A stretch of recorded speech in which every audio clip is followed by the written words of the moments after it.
The Plank, presented by Ram, continues on ABC Action News Now.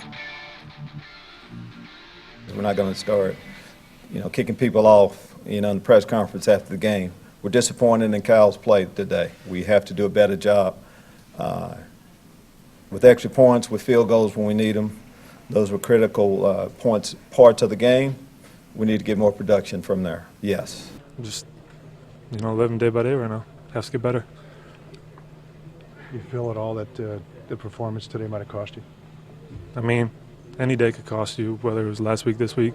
My philosophy right now is get better each day, and today's a horrible day, just like last week. I have to somehow get over this. Well, unfortunately for Kyle, he will be on the outside looking in as the Tampa Bay Buccaneers plan on releasing him. That's per Rick Stroud from the Tampa Bay Times reporting earlier this morning. But welcome back to The Plank here, presented by Ram. Now, each week we like to help you manage your fantasy football teams. So let's head outside the WFTS studios to our fantasy football guru, Matt McGuire. He's live outside enjoying that cool, fresh air. Hey there, Matt. Hey, Tom, thanks a lot. I don't know about cool, but we're definitely outside, out in front of Raymond James Stadium here on the Ram Fantasy Football Tailgate. And it's week 4 in the NFL, and teams are starting to have some bye weeks. And bye weeks can complicate things a little bit for owners. A lot of fantasy football owners will take that into consideration on draft day. If they're drafting a star running back, they'll look for a backup that maybe has a different bye week. But if you have some guys who are out coming up, I'm going to mention a few players that you could add this week. And the first one is TAVON Austin for the St. Louis Rams. He's a wide receiver, and he's a big playmaker. But the problem is that the Rams have had trouble getting him the ball throughout his career.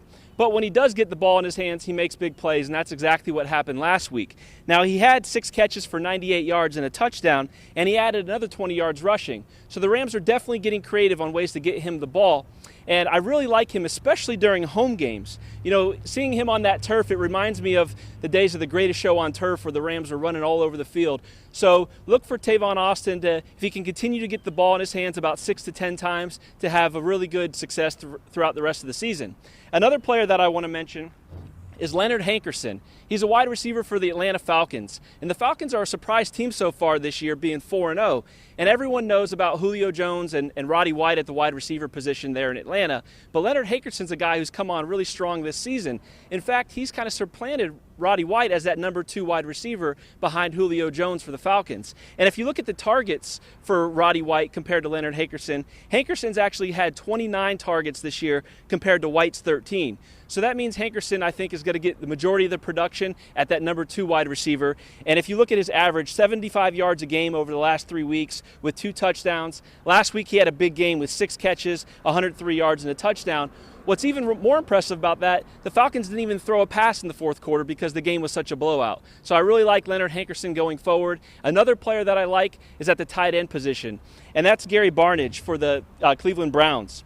Now, no one's really heard of him coming into this season, and probably the only people who had him on his fantasy team were maybe immediate family members. But last 2 weeks, he's had big weeks. He had 6 catches, 90 yards, and a touchdown as an average over the last 2 weeks, including touchdowns in back-to-back games.